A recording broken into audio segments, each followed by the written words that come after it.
Hello, I'm Sharyl Attkisson. A CBS News investigation has found widespread problems with a stimulus program in New York State intended to buy back-to-school supplies for needy children. $140 million of your tax dollars was used for the program, but we found many instances in which the money apparently didn't go for back-to-school supplies at all. And as it turns out, the state has no way to tell how much of the money was spent on pencils and books, or iPods, flat-screen TVs, beer, and lottery tickets. Joining us from Rochester, New York, is Monroe County Commissioner of Human Services, Kelly Reed.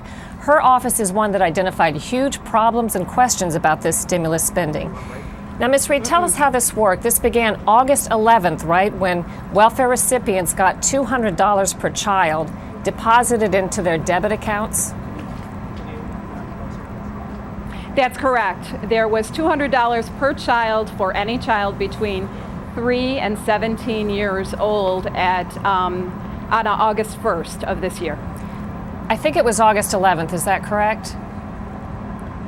Yes, it was. That's when it was implemented. Okay. And what happened was these cards, if my understanding is correct, they're allowed to use like a regular debit card. In fact, they can withdraw cash from an ATM machine.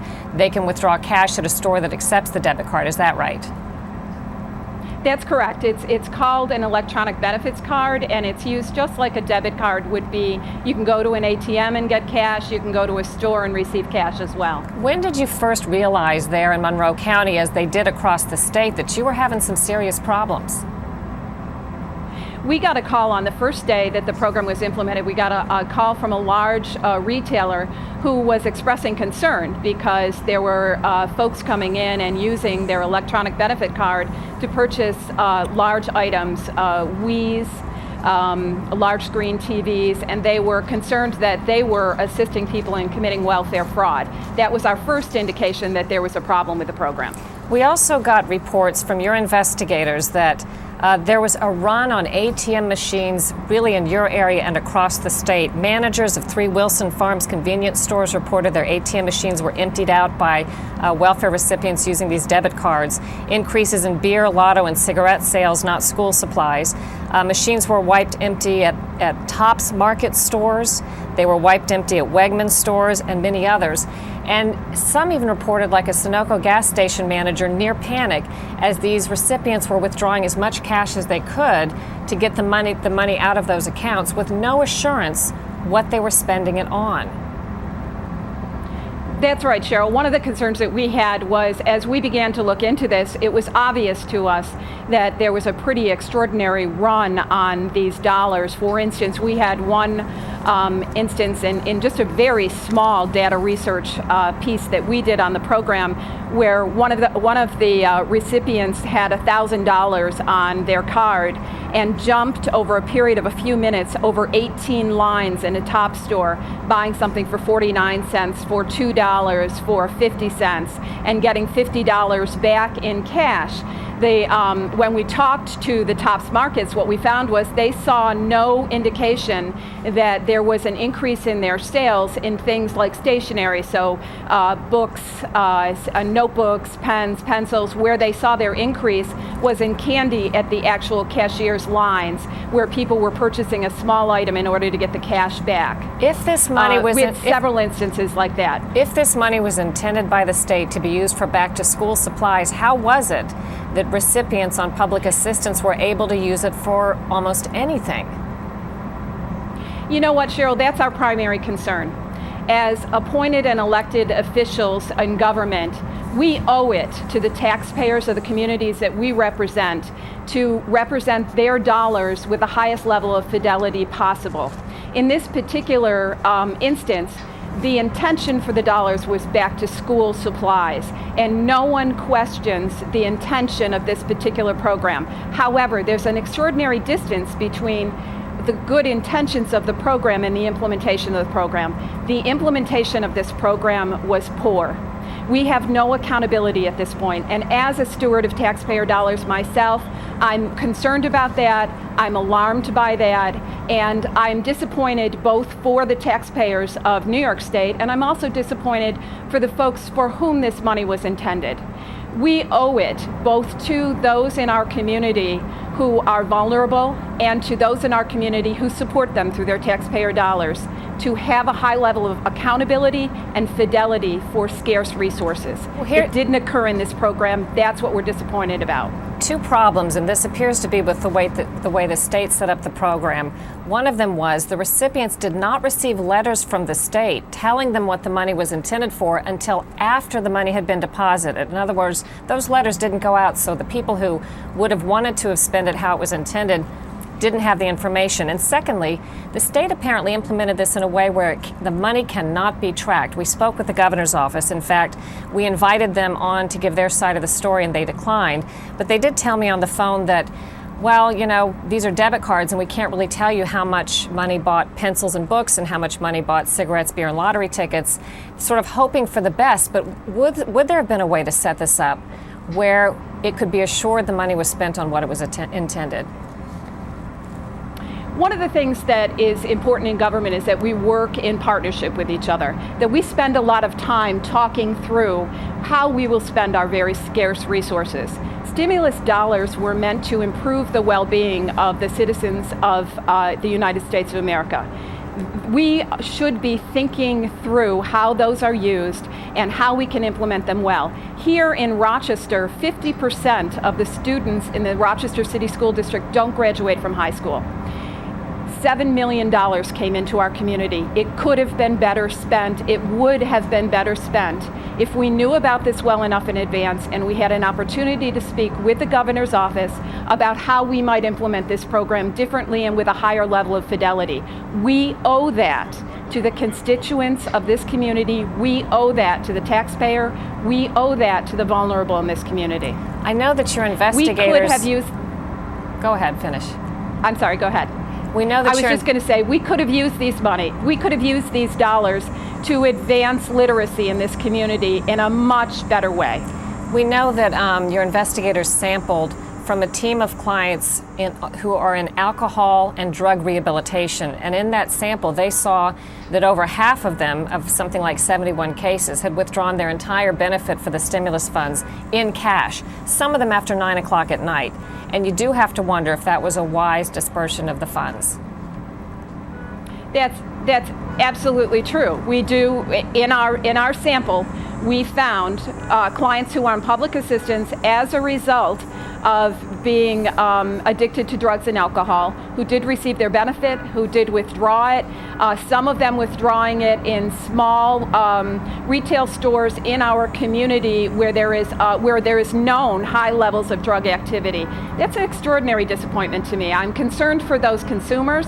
I'm absolutely concerned for the welfare recipient who may have used that for drugs or alcohol, who may have taken months of time trying to overcome a drug addiction and then have this cash in their hands where they might have made a poor decision with it. Of course, at this point it's anecdotal, but again, we owe it to the communities we represent as appointed and elected officials to have the highest level of fidelity, to have outcomes that we can show, we can prove, we can demonstrate that we use that money well. And in this particular instance, we just simply can't do it. And as you said, the governor's office told you that in your conversations with them. Our evidence in our very small investigation at this point into it would indicate that that's true.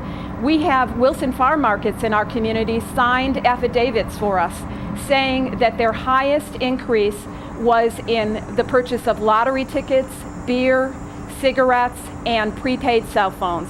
That is not good use of these dollars. And I'm going to give the final word to New York State officials, even though they declined to appear. They did tell me a few things on the phone. They said no matter what welfare recipients purchased with the taxpayer funds, it served to stimulate the economy.